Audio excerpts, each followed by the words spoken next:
All right, today we're diving into one of the most fascinating questions in tech. How are we teaching machines to, actually learn, not just calculate stuff? It's kind of like climbing a huge mountain, and we're going to explore some of the really cool, cutting-edge ways AI is getting smarter and smarter. Okay, so first, think about how you learn something new. Something really complex, right? Like picking up a new language or maybe getting good at a tough video game. You don't just jump in blind. You probably get some instructions. You break it all down into smaller pieces. And let's be real, you definitely learn from messing up a few times. Well, for an AI, that whole process, it's not intuitive at all. In fact, they start with this really fundamental learning problem. And that's the first big challenge we've got to tackle on our climb. See, most AI starts out tabula rasa, which is just a fancy way of saying it's a total blank slate. Seriously, imagine getting dropped into a cockpit with zero instructions and just randomly pulling levers for thousands of hours hoping something good happens. It's this super inefficient, random trial and error phase, and it's a huge, huge roadblock for teaching AI to do anything complicated. So, how do we get around that? Well, the first big step up this mountain is to just skip that whole blank slate mess entirely. We give the AI the one thing it's missing, a human head start. Yeah, the technical term for this is a warm start, and the idea is pretty simple, really. You just intelligently kick things off by giving the AI some of our existing knowledge.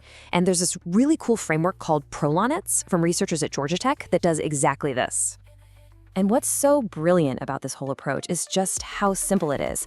You don't have to be some coding genius. A regular person can just use a simple interface to build a little decision tree with basic, common sense rules. Stuff like, if there's a fire to the south, then move south. That's it. It's a way to directly bake our human intuition right into the AI from the get-go. And does this little head start actually work? Oh, yeah. It makes a huge difference. The study found that giving the AI this bit of human guidance led to a performance boost of over 60% compared to an AI that started from scratch. That is a massive, massive leg up right from the start. Okay, so our AI has a head start. Awesome, but that's not going to cut it for the really, really complex problems. The next step up the mountain is teaching it how to handle what we call long horizon tasks. Basically, it needs to learn how to plan like a pro. Yeah, with these long horizon tasks, an AI can't just react to what's happening right in front of it. It needs a real strategy. And you know what? It builds that strategy the same way we do, by taking a big, scary problem and chopping it up into smaller, more manageable sub-goals. And there's a framework called ESIP that's built to do exactly that. Now, I know this diagram looks a little complicated, but the idea behind it is actually pretty straightforward. You've got one part of the AI, the sub-goal generator, that brainstorms a bunch of possible next steps. Then another part, the value selector, looks at all those options and picks the best one, the one that gets it closer to the finish line. It's kind of like a GPS that's constantly recalculating the best route, one step at a time. And this isn't just a cool idea on a whiteboard, it actually works. Using EISP, we're seeing real-world robots pull off these complicated multi-step tasks all by themselves. They can figure out the right order of operations to stack blocks, or even open a drawer and put something inside. It's pretty amazing. So, let's recap. Our AI has a head start, and it can plan ahead. But plans go wrong. We all know that. So what happens when the AI messes up? Well, this brings us to the next step, and maybe the most human-like skill of all, the art of reflection. First, let's talk about us for a second. When you mess something up, there's a huge difference between asking yourself, why did this happen to me? Versus, okay, what actually happened? See, that why question, it usually just traps you in blaming yourself or feeling like a victim. But asking what? That lets you step back, look at the facts, and actually learn something. And this is the wild part. Researchers are now applying that exact same what not why idea to AI. There's this breakthrough framework called reflection that helps the AI learn not by changing its code, but by using words.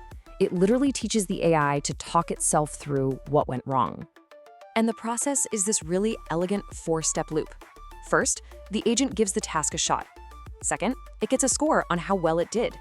Third, and this is the magic step, it reflects. It generates a little verbal summary of what went wrong. And finally, it stores that reflection in its memory, so hopefully it won't make that same mistake again. So, does this whole self-talk thing actually work for an AI? Well, get this. On a really tough coding test called Human Eval, an AI using this reflection method scored a, wait for it, 91% pass rate. That was even better than GPT-4 at the time. Just incredible. Okay, let's just hit pause for a second. We've got an AI that can get a human head start. It can plan, it can even reflect on its own mistakes.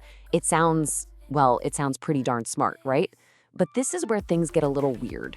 And we have to ask a really critical, almost philosophical question about what's actually going on inside that black box.